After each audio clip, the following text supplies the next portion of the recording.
মানুষের চেয়ে উঁচু গরুর উচ্চতা 5 ফিট 9 ইঞ্চির বেশি। দুইটি গরুর এক একটির ওজন প্রায় 1200 কেজি করে।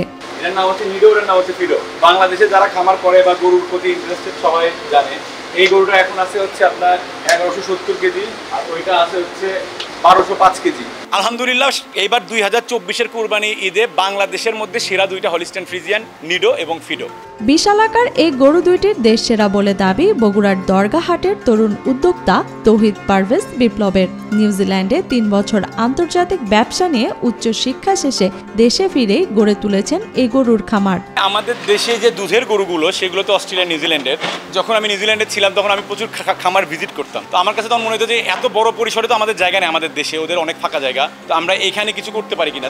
নিউজিল্যান্ডের গরুর খামার থেকে অনুপ্রাণিত হয়ে দেশে ফিরে চাকরি না করে হয়েছেন উদ্যোক্তা। বর্তমানে নিজের বগুড়া ভান্ডার ডেইরি অ্যান্ড অ্যাগ্রো ফার্মে রয়েছে হলিস্টিন, ফ্রিজিয়ান, শাহিয়াল, ব্রাহ্মা সহ দেশি জাতের শতাধিক গরু। আমি হচ্ছি 5 ফুট 9 ইঞ্চি, তার মানে হচ্ছে 69 ইঞ্চি আমার হাইট। এটা আপনি দেখতে পাচ্ছেন গরু আমার চেয়ে উঁচা, তার মানে এটা 5 ফিট 9 ইঞ্চি, 69 ইঞ্চির চেয়েও বেশি হাইট। বাংলাদেশের কোনো খামারে একসাথে আপনাকে এরকম 2400 কেজির গরু অন্য কেউ দেখাতে পারবে বলে আমার মনে হয় না। আমি এটা গর্ব করে বলতে পারি। বড় বড় এসব গরু লালন পালন করতে প্রতি মাসে মোটা অঙ্কের টাকা খরচ করতে হয় বিপ্লবকে। নিডো এবং ফিডো নামের দুই গরুর পেছনে মাসে প্রায় 50,000 টাকা ব্যয় হয় বলে দাবি তার। প্রত্যেক মাসে ওর পিছনে আমার 25,000 টাকা করে খরচ হয়। এটা এই দুইটা গরুর পিছনে আমার 50,000 টাকা খরচ আছে প্রত্যেক মাসে। আমি এই গরুটাকে 3 বেলা খাইতে দিই। নর্মালি কিন্তু মানুষ 2 বেলা খাইতে দেয়, সকালবেলা খাইতে দিই, দুপুরে দিই, আবার রাতে দিই। আমরা ওর খাওয়ার ব্যাপারে হিসাব করি না। 2 বছর ধরে নিজের সন্তানের মতো পালন করা ফিডোকে ইতোমধ্যেই 12.5 লাখ টাকায় বিক্রি করেছেন বিপ্লব। অন্যদিকে নিডোর দামও একই রকম প্রত্যাশা করছেন তিনি। ওজন করার ক্ষেত্রে এটাই আমার কাছে মনে হয় দেশ সেরা গরু। এটার নাম হচ্ছে ফিডো। এটা 1205 কেজি আছে, 12,50,000 টাকাতে বিক্রি করছে। এটা কিনছে একজন আমেরিকায় প্রবাসী একজন ভদ্রলোক।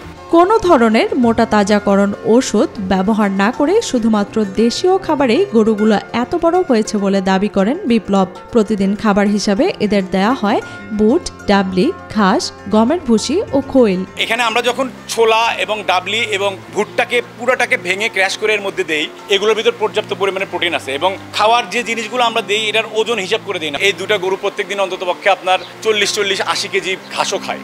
গরুর উচ্চতায় শুধু নয়, চেহারা, সৌন্দর্য সব মিলিয়েই তার গরু অনন্য উদাহরণ বলে জানান বিপ্লব।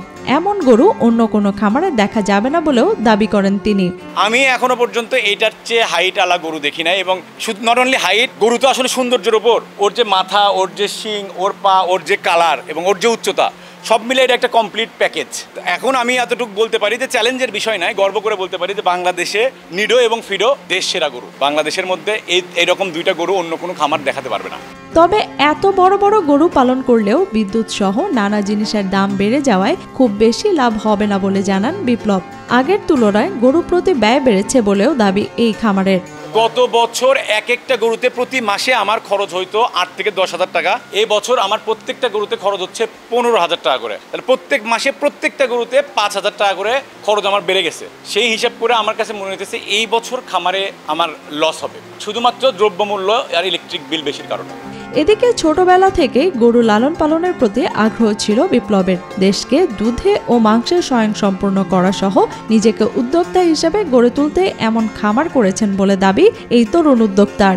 আমার কাছে মনে হয়েছে যে এরকম উদ্যোক্তা আমার বাংলাদেশে আর অনেক বেশি দরকার, কারণ বাংলাদেশকে মাংসে এবং দুধে স্বয়ংসম্পূর্ণ করা, এর মাধ্যমে নিজেদের একটা ব্যবসায়িকভাবে লাভবান হওয়া, কর্মসংস্থান সৃষ্টি করা এবং দেশকে কন্ট্রিবিউট করা, সবগুলো মিলে যারা ইয়াং উদ্যোক্তা সেটা দেশে পড়াশোনা করুক বা বিদেশে পড়াশোনা করুক, তাদের সবারই উদ্যোক্তা হওয়া উচিত।